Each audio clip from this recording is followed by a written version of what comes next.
मी काय आव्हान करा, मी आव्हान सतत कशाला करायला लागतात? कलपोटे राहू नका. जर का तुम्ही फक्त स्वतःचा विचार करून ह्या कला क्षेत्रामध्ये राहाल ना, तर मला असं वाटतं कलाकार तो नसतोच. तुम्ही फक्त मग कामगार आहात.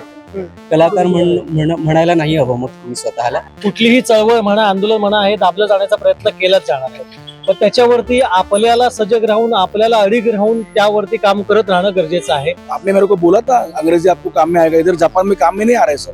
आता तू बोल, तुला ठीक आहे ना.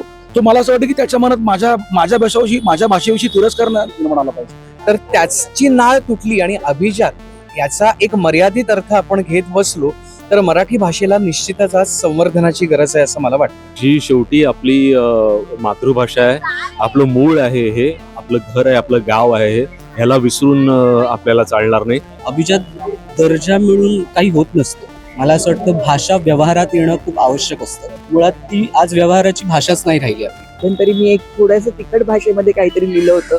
त्याच्यावरती माझ्या बऱ्याच सुहृदांनी माझ्याशी संपर्क साधून सांगितलं की ही तुझी भाषा नव्हे, आपली आपण जबाबदारी ओळखून आपण हे करायला नको का?